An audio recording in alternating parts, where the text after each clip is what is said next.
Movie के start में Clint Barton दिखाया जाता है जो अपनी फैमिली के साथ टाइम स्पेंड कर रहा होता है, जबकि दूसरी तरफ थैनोस के साथ एवेंजर्स की टीम फाइट कर रही होती है। थैनोस को 6 के 6 इन्फिनिटी स्टोन मिल चुके थे, जिसकी मदद से वो चुटकी बजा देता है, जिससे पूरी यूनिवर्स की आधी पॉपुलेशन ख़त्म हो जाती है और उन्हीं में शामिल होती है क्लिंट की फैमिली। पहले तो क्लिंट को समझ नहीं आता कि हुआ क्या है, लेकिन जब सारी रियलिटी से पता चलती है तो ये डिसाइड करता है कि वो इस दुनिया में मौजूद सब बुरे लोगों को ख़त्म कर देगा। और अब वो एक निक्का पोस्ट किलर के रूप में आ चुका था। इसके बाद सीन शिफ्ट होता है आयरन मैन और नेबुला पर, जो टाइटन प्लैनेट से अर्थ की तरफ आ रहे थे। उन्हें इस सफ़र में 22 दिन गुजर चुके थे। उनके पास खाने और पीने का सामान ख़त्म हो चुका था। नेबुला के रिपोर्ट होने की वजह से उस पर कोई असर नहीं हो रहा था, लेकिन टोनी स्टार्क की तबीयत काफ़ी ख़राब हो चुकी थी। टोनी हिम्मत हार चुका था और अब वो अपने मरने का इंतज़ार कर रहा था, लेकिन उसी वक्त कैप्टन मार्वल वहाँ आ जाती है। वो उनकी हेल्प करते हैं और उन्हें वापस अर्थ पर ले आती है, उनका स्पेसशिप। दरअसल थैनोस की चुटकी बजाने के बाद जब सब लोग मर रहे थे, तब निक फ्यूरी कैप्टन मार्वल को मैसेज भेज देता है और जब वो वापस अर्थ की तरफ आ रही होती है, तब वो टोनी स्टार्क का शिप देखकर उसे भी वापस अर्थ पर ले आती है। यहाँ अर्थ पे उसे थैनोस के बारे में सारी इन्फॉर्मेशन दी जाती है। तब वो एवेंजर्स को मशवरा देती है कि क्यों न सब इन्फिनिटी स्टोन्स को जमा किया जाए और वापस इसी टाइम लाइन में आके उन सब को यूज़ किया जाए। इस तरह वो लोग जो सब मर चुके हैं वो वापस आ जाएंगे। ठीक उसी वक्त उन्हें अपने सिस्टम से एक ख़ास इन्फॉर्मेशन मिलती है।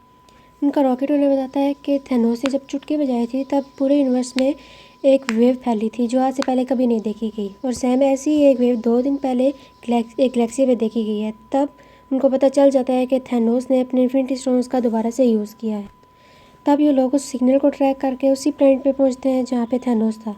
यहाँ पे हमें थैनोस दिखाया जाता है जो कि काफ़ी वीक हो चुका था। जब सब एवेंजर्स यहाँ आते हैं और थैनोस को पकड़ लेते हैं, उसे इन्फिनिटी स्टोन्स के बारे में पूछते हैं, तब थैनोस उन्हें बताता है कि उसने सब स्टोन्स को डिस्ट्रॉय कर दिया है ताकि कोई भी उन स्टोन्स को दोबारा से इकट्ठा करके पूरे यूनिवर्स को पहले जैसे न बना दे। थॉर ये सुन के काफ़ी गुस्से में आ जाता है और अपने हैमर से थैनोस का गला काट देता है। अब सब एवेंजर्स काफ़ी डिसअपॉइंट हो चुके थे, इसलिए सब अपने अपने रास्तों पे निकल जाते हैं। इसके बाद 5 साल के बाद का सीन दिखाया जाता है। हुल्क अपने ब्रूस बैनर की बॉडी और हुल्क की बॉडी पे कुछ एक्सपेरिमेंट्स करता है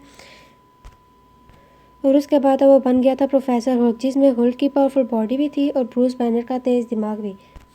जबकि थॉर नॉर्वे में रहना शुरू हो गया था। वो बहुत लेज़ी और फैटी हो गया था और अलग तरह तरह के नशे भी करना शुरू हो गया था। जबकि कैप्टन अमेरिका एक ग्रुप बना के उन लोगों को बताता था कि हमें अब अपने पास्ट में नहीं बल्कि अपने फ्यूचर पे फोकस करना चाहिए। आयरन मैन यानी टोनी स्टार्क ने पीपल पोर्ट से शादी कर ली थी और अब उनकी एक बेटी भी थी। वो अपनी फैमिली के साथ एक पीसफुल लाइफ गुजार रहा था। इसके बाद हमें दिखाया जाता है आंट मैन। जब वो पिम पार्टिकल्स लेने गया था, तब थैनोस की चुटकी बजाने की वजह से वो दूसरी दुनिया में ही रह गया था। जिस लैब में वो गया था वो एक वैन में थी। उसी वैन में एक चूहा आ जाता है, जिसकी वजह से वैन दोबारा स्टार्ट हो जाती है और आंट मैन वापस अपनी दुनिया में आ जाता है। आंट मैन के दूसरी दुनिया में गुजारे गए 5 घंटे इस दुनिया के 5 सालों के बराबर थे। आंट मैन जब वहाँ 5 घंटे गुजार के यहाँ आता है तो यहाँ पर सब कुछ बदल चुका था। तब वो एवेंजर्स के पास जाता है, उन्हें सब कुछ बताता है। देन वो बताता है कि अगर हम पिम पार्टिकल्स और उस दुनिया का सही से इस्तेमाल करना सीख जाएं तो हम 5 साल पीछे जाकर अपनी गलतियों को फिक्स कर सकते हैं। कैप्टन अमेरिका उसकी बात से एग्री करता है। अब आंट मैन, कैप्टन अमेरिका और ब्लैक विडो ये तीनों हेल्प मांगने के लिए जाते हैं टोनी स्टार के पास, लेकिन वो उन्हें मना कर देता है क्योंकि वो अपनी फैमिली को किसी किस्म के खतरे में नहीं डालना चाहता था। यहाँ से डिसअपॉइंट होकर वो सीधे जाते हैं हुल्क के पास, जो उनकी हेल्प करने के लिए मान जाता है। अब वो मिलकर एक टाइम मशीन बनाते हैं, लेकिन एक्सपेरिमेंट्स करने से उन्हें पता चलता है कि वो टाइम मशीन से ऐसे काम नहीं कर रही। वो उन्हें उस टाइम में नहीं लेकर जा रही जिस टाइम में वो जाना चाहते हैं। दूसरी तरफ टोनी स्टार्क में अपने घर में जारविस के साथ एक टाइम मशीन पर काम कर रहा था। तभी अचानक से उसके तमाम कोड्स एक्यूरेट हो जाते हैं और वो एक टाइम मशीन बनाने में कामयाब हो जाता है। तभी उसकी वाइफ भी उसे समझाती है कि सिर्फ उन 2 लोगों की लाइफ को बचाने के लिए वो इतने सारे लोगों को खतरे में नहीं डाल सकता। उसे इस यूनिवर्स के लोगों की मदद करनी चाहिए। तब टोनी स्टार्क भी उसकी बात से एग्री करता है और अपना डिसीजन चेंज कर लेता है। इसके बाद वो यहाँ से सीधा जाता है कैप्टन अमेरिका के पास। यहाँ पे वो उससे कैप्टन अमेरिका को उसकी वाइब्रेनियम की बनी हुई शील्ड भी वापस करता है। इसके बाद नताशा जाती है टोक्यो क्लिंट बार्टन को वापस लेने के लिए। उसे समझाती है कि इस तरह के रूप में लोगों को मार के उसे सेटिस्फेक्शन नहीं मिल सकती। वो सिर्फ उसी वक्त सेटिस्फाई हो सकता है जब उसकी फैमिली उसके सामने होगी और उसकी फैमिली को मिलवाने के लिए हम लोग उसकी हेल्प कर सकते हैं। इसके बाद रॉकेट और हुक नॉर्वे जाते हैं थॉर को लेने के लिए, जहाँ पे वो उसे समझाते हैं कि अगर टाइम मशीन ने काम कर लिया तो थैनोस से अपना बदला ले सकता है। थॉर उनकी बात मान जाता है, उनके साथ आ जाता है। फिर टाइम मशीन को टेस्ट करने के बाद सब अवेंजर्स अलग अलग ग्रुप्स में अलग अलग टाइम लाइन्स में जाते हैं। टोनी स्टार्क, आंट मैन, हुल्क और कैप्टन अमेरिका 2012 के टाइम लाइन में जाते हैं जहाँ न्यूयॉर्क में वॉर चल रही थी। 2012 के टाइम लाइन के मुताबिक वहाँ पे टाइम स्टोन, स्पेस स्टोन और माइंड स्टोन मौजूद थे। आंट मैन और टोनी स्टार्क स्पेस स्टोन लेने के लिए एवेंजर्स टावर जाते हैं, लेकिन वहाँ उस टाइम का हुल्क आकर उनका काम ख़राब कर देता है। स्पेस स्टोन उनके हाथ से निकल जाता है और लोकी अपने साथ लेके चले जाता है। दूसरी तरफ कैप्टन अमेरिका का सामना होता है कैप्टन अमेरिका से, जहाँ उन दोनों के दरमियान फाइट भी होती है, लेकिन लेटेस्ट कैप्टन अमेरिका जीत जाता है और माइंड स्टोन लेके चला जाता है। इसके बाद हुल्क जाता है टाइम स्टोन लेने के लिए, जो कि गुरुमा के पास होता है। वो उसको टाइम स्टोन देने से मना कर देती हैं क्योंकि इससे बहुत सारे मसले पैदा हो सकते थे। हुल्क उनको काफ़ी समझाता है, जिसकी वजह से वो फाइनली उसे स्टोन दे देती हैं। अब टोनी स्टार और कैप्टन अमेरिका टाइम में मज़ीद पीछे जाने का सोचते हैं ताकि वो वहाँ से स्पेस स्टोन ले सकें। इसके बाद वो जाते हैं 1970s में, जहाँ टोनी स्टार्क अपने फादर से भी मिलता है और साथ वो स्पेस स्टोन भी ले लेता है, जबकि कैप्टन अमेरिका कुछ पिम पार्टिकल्स ले लेता है और फिर वो वापस अपने टाइम लाइन में आ जाते हैं।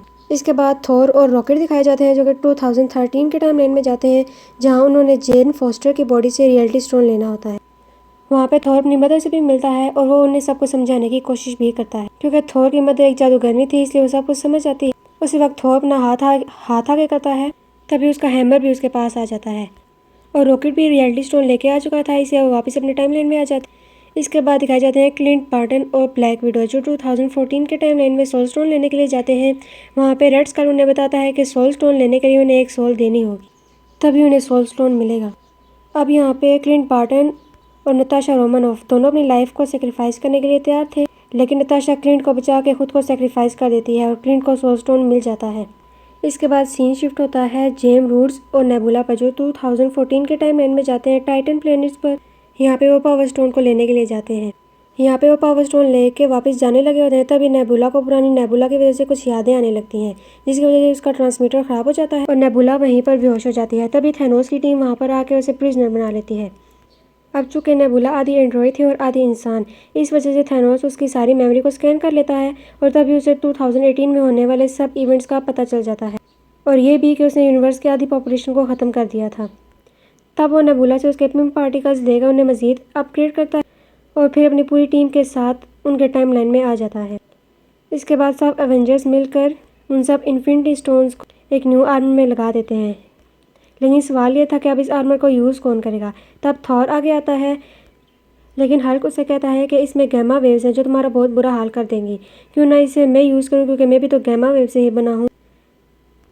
अब हल्क उस आर्मर को पहनकर चुटकी बजा देता है, लेकिन उसकी हालत काफ़ी ख़राब हो जाती है।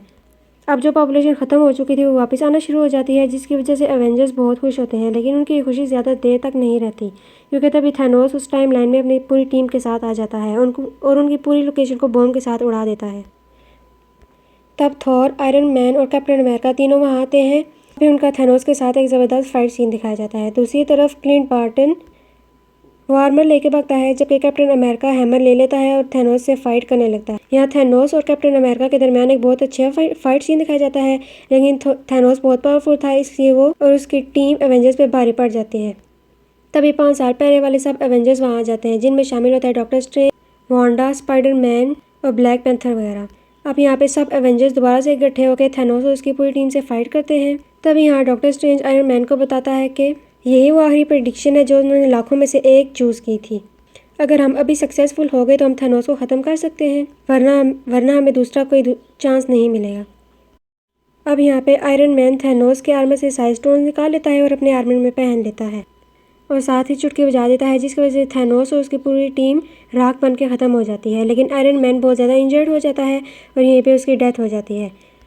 इसके बाद आयरन मैन का फ्यूनरल दिखाया जाता है, जहाँ पे सब एवेंजर्स मौजूद होते हैं। अब एवेंजर्स ने ये डिसाइड किया था कि वो हाई स्टोन को यूज़ करने के बाद उसे वापस उसी के टाइम लाइन में रखाएंगे। इस काम के लिए आ गया था स्टीव रॉजर्स। वो 6 इन्फिनिटी स्टोन्स और थैनोस के हैमर को लेकर वापस उनके टाइम लाइन में रखाता है।